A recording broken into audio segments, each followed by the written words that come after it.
It was really an awesome experience for me.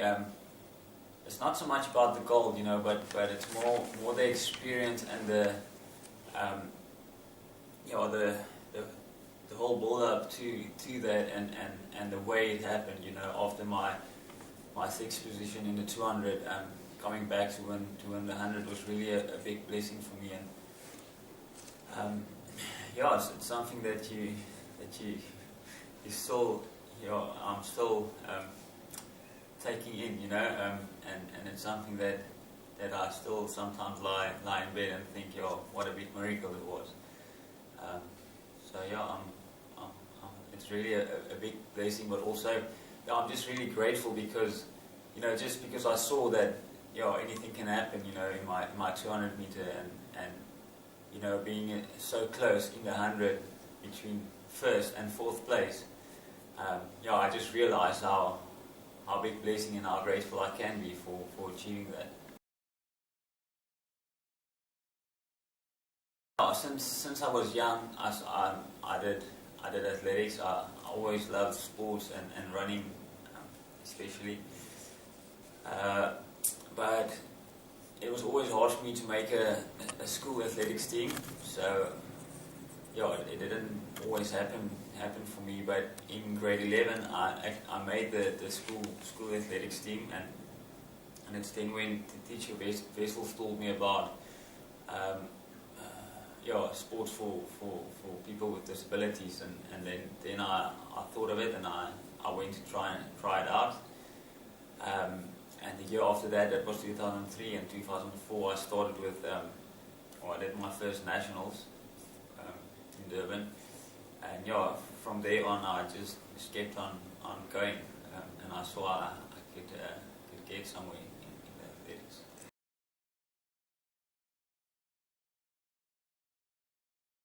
I won't say it was a dream since I was young. It only started when in 2004 I made the preliminary squad for it was Athens at that stage in 2004, but I didn't make the team. So after that I started dreaming towards Beijing, which was 4 years ahead in 2008. So the dream just got bigger and bigger as we went forward to Beijing, seeing that my chances there are also good for a medal.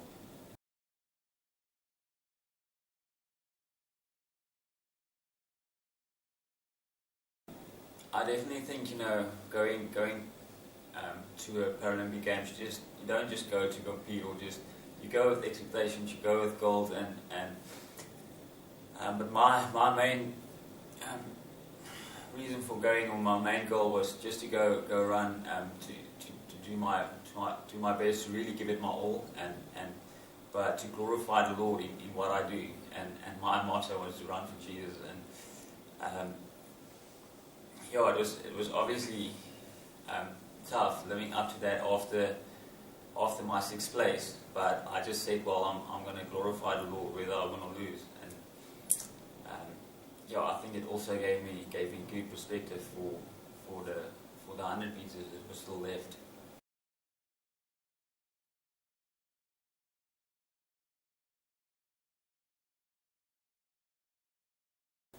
I think the crowd and the village, all of that was kind of similar, although Beijing was the biggest stadium, but it wasn't always that packed. London was always packed, and the crowd was a bit more crazy.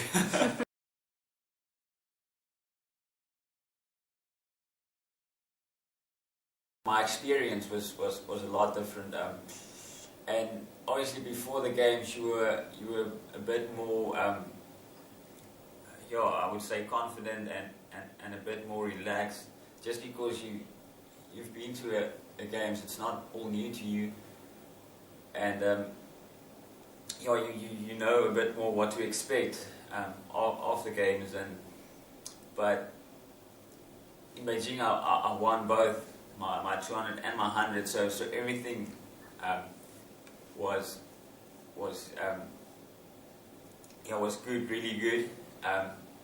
And my London games, after my 200, yeah, so I tasted both, you know, victory and defeat in the 200 and in the 100. Yeah, 200 and 100. So that was a good experience, but also a good learning curve and character building for me as well.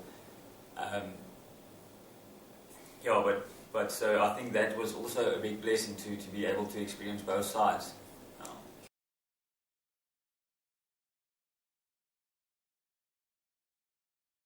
It was a big disappointment for me because that was the first race, the first final of the games. So if I would have medalled there, it would have been yeah, the first medal for South African athletics, and it was just also to start off the Olympics good, you know, and it didn't just affect me. Obviously, the guys, you know, were looking up to yeah, this event because it was the first one. But I just realized, you know, I kind of wanted to give the guys courage and just positive influence through my race. But I realized that, you know, they don't need my race to be courageous. They can take their strength from the Lord. They don't have to take it from my race. And that was just such a blessing. After the day, I've ran some of the newcomers like Diane and Andre and Charles were running, and they just did an awesome job, you know. They did the best that they could, and that really just put me at ease, you know, knowing that, yeah, it went well, so I didn't have to worry about that stuff.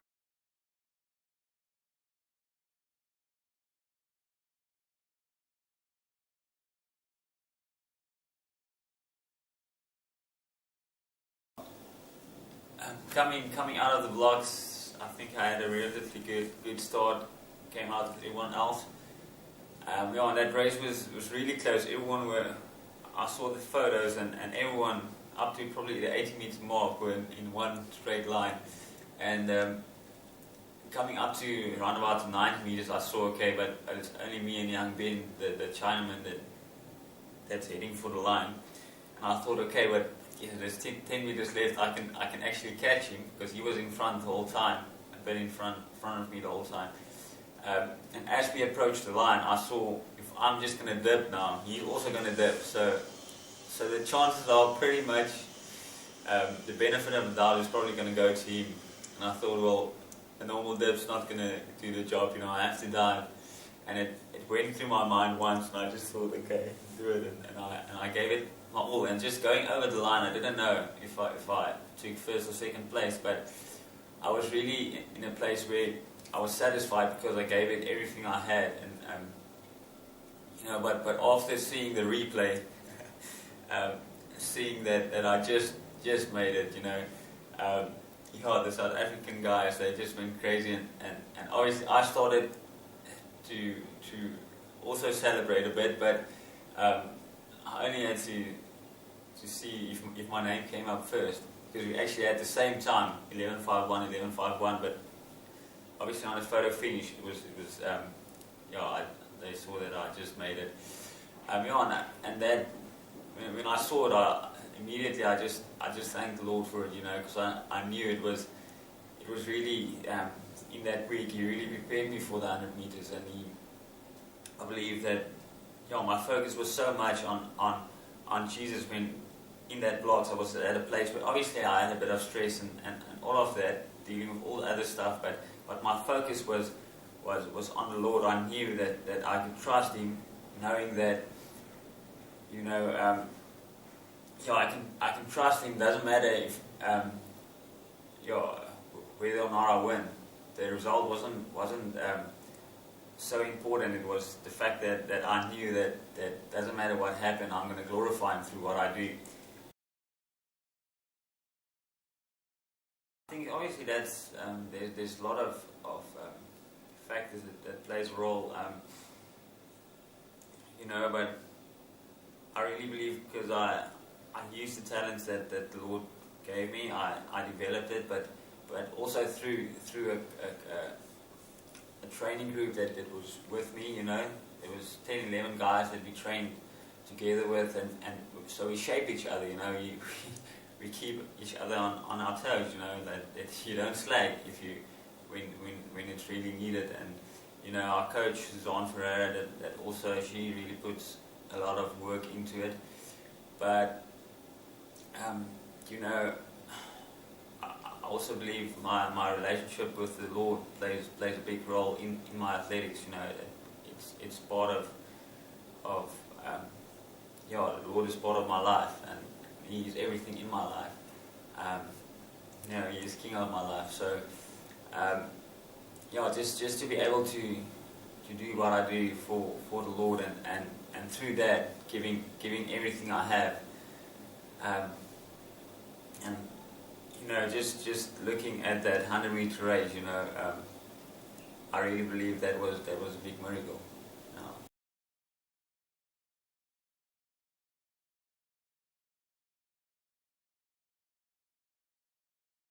Well, currently I'm taking a few weeks off, just having a bit of a break, and then next year is World Champs in France, which we will start working towards slowly after my break, and then Rio is something that I would like to do, but that's still 4 years time, so you know, you can't. Obviously, yeah, that's a dream and a goal for me, and that would be my, if everything goes well, that would be my last Paralympics, and I would like to finish it off there. Yeah, but that's still just a dream, a plan. You can't predict the future. Yeah.